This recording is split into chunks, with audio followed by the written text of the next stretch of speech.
don't put away your Christmas pattern paper yet. I know Christmas is over, we've made all our Christmas cards, but I still think that we can utilize Christmas pattern paper all year long. Now, of course, you can make Christmas cards all year long, you know, I think that's great. But if you want to think of ways to use it outside of the Christmas season, maybe you don't need as many Christmas cards, maybe organizations you donate to need some other kinds of cards, I'm going to show you how to take holiday papers and make everyday cards. So I've collected a couple of different examples. I have scrapbook.com Christmas pattern collection. I picked this red plaid paper, but there are actually several plaids in the collection and a few other papers. Like I think this blue plaid would be excellent to use.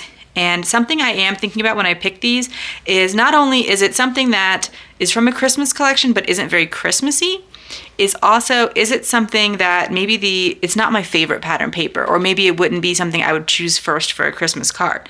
So, for example, I think you could, even though there's little stars and kind of snow, I think you could just make a like general card with these little cars. And also these houses, while they have a little bit of like snow falling on them, I think if you emphasize some of the other colors, they do have little flowers that kind of reminisce springtime. So if you really add a lot of spring things to it, then you could make that work as well. But the houses, they're not my go-to for Christmas. So using the backside brown plaid for an everyday card would be great as well. And so that's what I'm doing here with this red paper. I also have these Simple Stories, Simple Vintage Fresh Snow papers. This background paper, or this pattern on the back was a little bit challenging to me. It's not my go-to, and so I'm happy to use it as just dot paper. Now, of course, I could use that on a Christmas card or holiday card, but I could also use it for an everyday card. And so since I've used a good amount of this pattern paper pack, I'm starting to find ways to just keep using it. So then I have the Boho Christmas from Simple Stories pattern paper pack. Another one I've used a lot of. I actually have talked a lot about how to use some of these larger designs in it, so I will try to link that video too, just because I think it's helpful for, I don't only use Christmas pads in that video. But I have this green check type paper. I don't think checks are, maybe that's the word for it. It has these presents on the back. They are a little bit larger scale, so they're not perfect for all of my card making. And also they have a white background, which I think can be a little bit challenging to use. It's not my like go-to, so I was fine to use the paper for something else. In the comments, let me know. Am I alone? Like, do you guys also collect too much of holiday paper? You know, I already have Christmas paper. I'm gonna buy more Christmas paper next year. I already have Halloween paper. I'm probably gonna, you know, and I don't want us to like get to a point where we're buying so much that it's overwhelming or anything like that, but it's so fun to get a new pad every year at least. And so let me know if I'm not alone in that.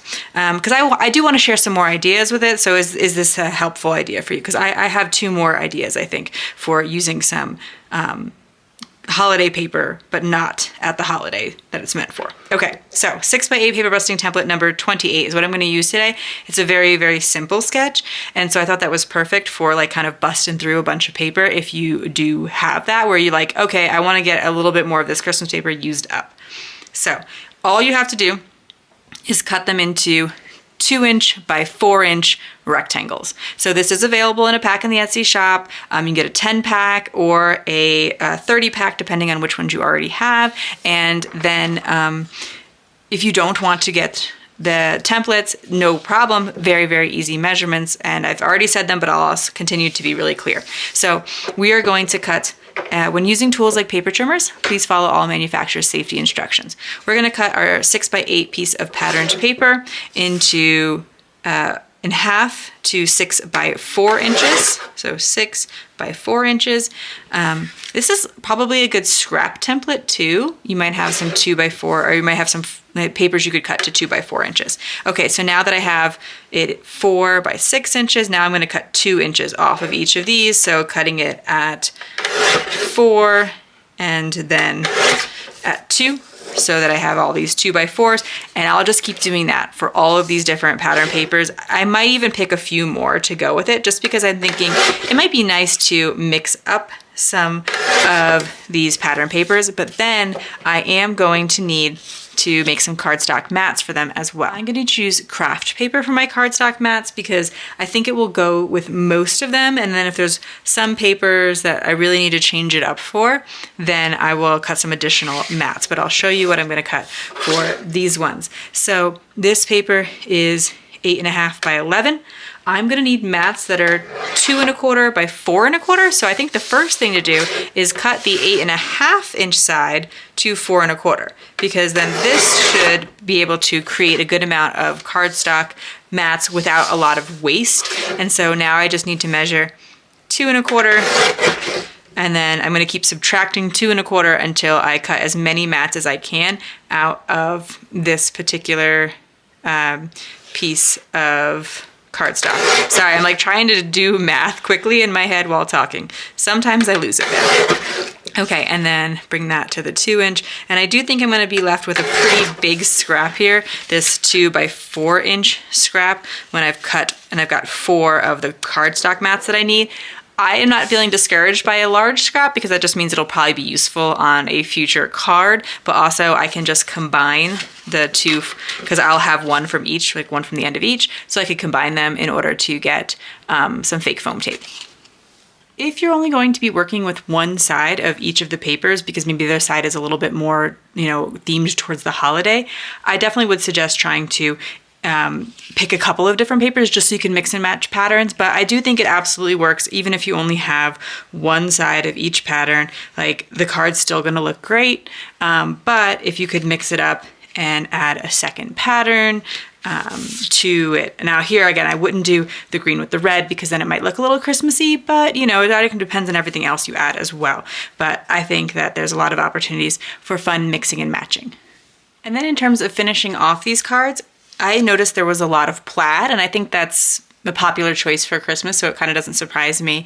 But I thought, well, this is a good opportunity to use some like farm themed stamps, and Lawn Fawn has a couple, but the one that I chose is the Simply Celebrate More Critters. I really love this whole series. They're very fun, and they have a lot of punny sentiments, so I got the More Critters add-on so that I'd have more punny sentiments to go with them.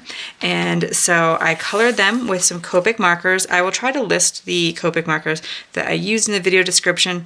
I did a lot of really simple Copic coloring with these, combining maybe 2 to 3 colors and blending them out to create just some areas of shadow and some areas of lighterness just for interest's sake.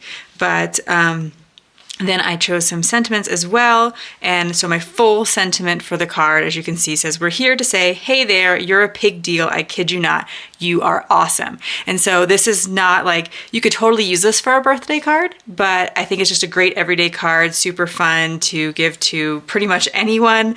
And so I'm really happy with this. I think it'll be very useful to different organizations I would donate to, and I will leave you a link in the video description, 2 places you can donate your cards. And I think I have farm animal jokes, so if I do, I will leave you a link to those as well, so you could add it into the cards, or if not, I'll just leave you a link to the jokes in general. But in the end, I made 8 cards with 4 sheets of 6 by 8 pattern paper, so that's 4 more sheets of Christmas pattern paper used up. Of course, I could keep making more of these, but I was a little bit more limited by the amount of time it took to color these, but I could certainly make more. I could see using some of the other critters from the set. If you found this video helpful, here's another video where you can find more ideas for enjoying your crafty time and supplies. Let me know you like this video with a share to your crafty community. Subscribe and click the bell so you don't miss the next template or tutorial, and check the video description for product links. See you in the next video.